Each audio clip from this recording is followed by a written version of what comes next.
Matthieu, chapitre 17. 6 jours après, Jésus prit avec lui Pierre, Jacques et son frère Jean, et il les conduisit à l'écart sur une haute montagne. Il fut transfiguré devant eux. Son visage resplendit comme le soleil et ses vêtements devinrent blancs comme la lumière. Et voici que Moïse et Élie leur apparurent.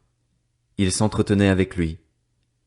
Pierre prit la parole et dit à Jésus, « Seigneur, il est bon que nous soyons ici. Si tu le veux, faisons ici 3 abris, un pour toi, un pour Moïse et un pour Élie. » Comme il parlait encore, une nuée lumineuse les couvrit. De la nuée une voix fit entendre ces paroles. « Celui-ci est mon fils bien-aimé, qui a toute mon approbation.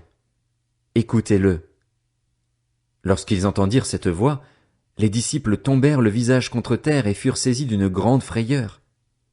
Mais Jésus s'approcha d'eux, les toucha et dit, « Levez-vous, n'ayez pas peur. » Ils levèrent les yeux et ne virent plus que Jésus seul.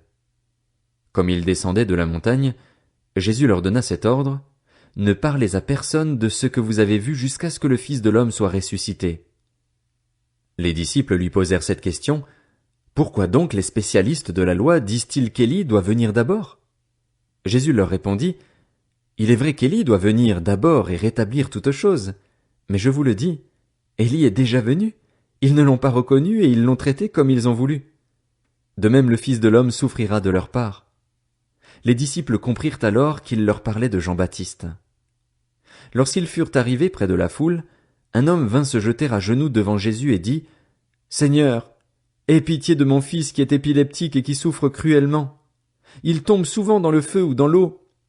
Je l'ai amené à tes disciples et ils n'ont pas pu le guérir. » « Génération incrédule et perverse, répondit Jésus, jusqu'à quand serai-je avec vous?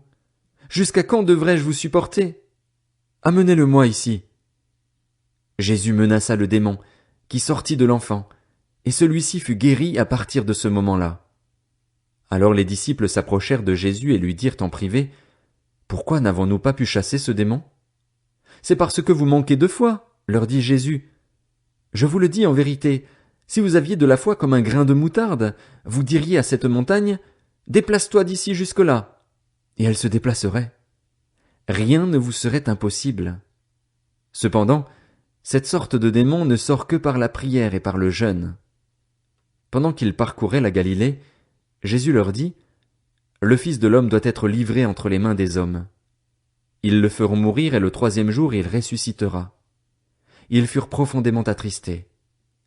Lorsqu'ils arrivèrent à Capernaüm, ceux qui percevaient l'impôt annuel s'approchèrent de Pierre et lui dirent, « Votre maître ne paye-t-il pas l'impôt annuel? » « Si, dit-il. » Quand il fut entré dans la maison, Jésus prit les devants et dit, « Qu'en penses-tu, Simon?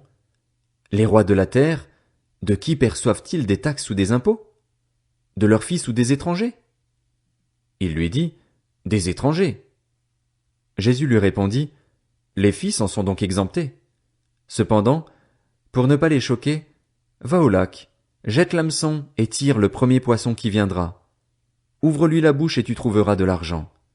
Prends-le et donne-le leur pour moi et pour toi. »